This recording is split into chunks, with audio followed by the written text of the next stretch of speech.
দাঁড়াও দাঁড়াও, তোমরা কি ভাবলে যে বিসর্জন শেষ হয়ে গেছে? বিসর্জন এখন কোথায় শেষ? এই তো সবে শুরু।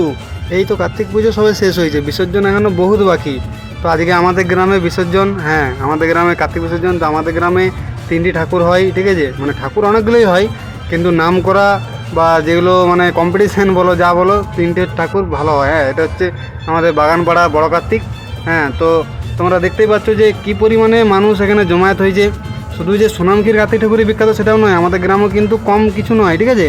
এখানেও বক্স, মানুষের যে এনজয়মেন্ট সেটা কিন্তু হোক না কেন পুরোপুরিভাবে আছে হোক, কিন্তু এখানে বিসর্জনটা কিন্তু দেখার মতনই হয়। হ্যাঁ বন্ধুরা, ঠিকই বলছি, এখানে বিসর্জনটা কিন্তু দেখার মতনই হয়। ছোটো থেকে বুড়ো সবাই সেই মানে এনজয়মেন্টে একদম পুরো মেতে ওঠে। এবং এখানে আরেকটি জিনিস সব থেকে বড়ো ব্যাপার হয়, যেটা হচ্ছে বক্স কম্পিটিশান, অর্থাৎ কোন পাড়া জিতবে সেই নিয়ে একটা বিরাট বড় মানে প্রত্যেকটা ঠাকুরের পিছনে একটি করে বক্স সেট আসবে, এবং সেই বক্স সেটের কে জিতবে কে হারবে সেই একটা কম্পিটিশন। ডি পাড়াতে কার্তিক ঠাকুর, ডি পাড়াতে 2টি কার্তিক ঠাকুর হয়, 2টি কার্তিক ঠাকুর খুব কাছাকাছি, কিন্তু তা হলেও ওইটি 2টি আলাদা আলাদা সেট হয় এবং তাদের মধ্যেও কম্পিটিশন চলে। তো 3টে টোটাল বক্স সেট এখানে আসে এই বিসর্জনে। আর কী পরিমাণে মানুষের ভিড় তোমরা দেখতে পাচ্ছ, কারণ ছেলে থেকে মেয়ে সবাই ফুল এনজয়ে আছে।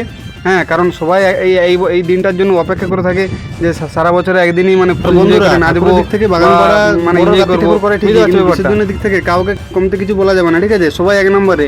আর ভিডিওটি কেমন লাগলো অবশ্যই কমেন্টে তোমরা জানাবে, এবং বেশি বেশি করে শেয়ার করে আমাদের গ্রামের কার্তিক বিসর্জন এবং পুজো